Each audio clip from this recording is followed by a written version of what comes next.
এইবার বাজেট দেওয়ার পরে এখন পর্যন্ত কোনো জিনিসের দাম বৃদ্ধি পায়নি, কারণ চাল ডাল তেল নুন সব প্রয়োজনীয় যে জিনিসগুলো আছে তার উপরে যে সকল ট্যাক্স ছিল বর্তমান সরকার এই 2 দিন আগের বাজেটে 60টি পণ্যের উপর থেকে ট্যাক্স তুলে নিয়েছে।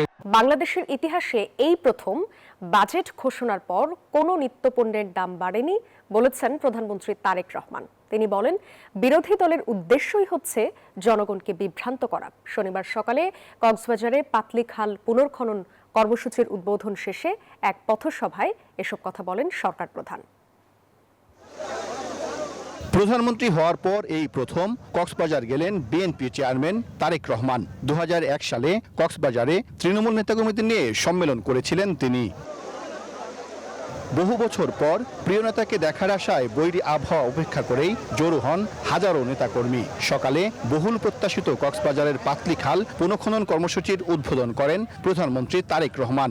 এ সময় তার সঙ্গে স্বরাষ্ট্র ও পানি সম্পদ মন্ত্রী সহ বিএনপির স্থানীয় নেতাকর্মীরা উপস্থিত ছিলেন।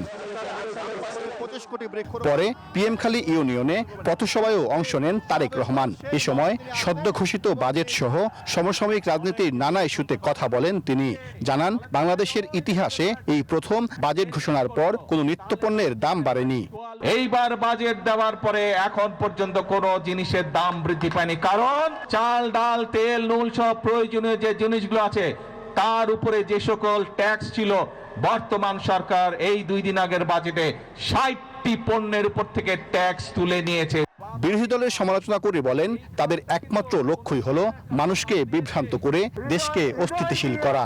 যেই বাজেটে ট্যাক্স কমানো হয়, যেই বাজেটে মদের দাম বাড়ানো হয়, যেই বাজেটে সিগারেটের দাম বাড়ানো হয়, সেই বাজেটও বিরোধী দলের পছন্দ নয়। প্রধানমন্ত্রী দৃঢ়তার সঙ্গে বলেন, যতদিন প্রাণ আছে দেশ ও মানুষের কল্যাণে কাজ করবেন তিনি।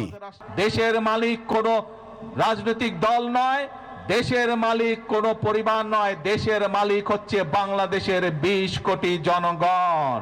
আপনাদের কাছে আমি বিচার দিয়ে যাচ্ছি যে যারা জনগণকে বিভ্রান্ত করতে চায়, যেই বাজেটের মাধ্যমে জনগণের জন্য স্বস্তির ব্যবস্থার চেষ্টা করছে সরকার, সেই বাজেট বলে বিরোধী দল মানে না। পরে বৃক্ষরোপণ সহ নানা কর্মসূচিতে অংশ নেন প্রধানমন্ত্রী।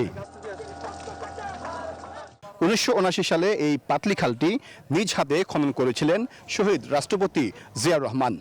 47 বছর পর মৃতপ্রায় এই খালটি পুনরায় খনন করলেন প্রধানমন্ত্রী তারেক রহমান।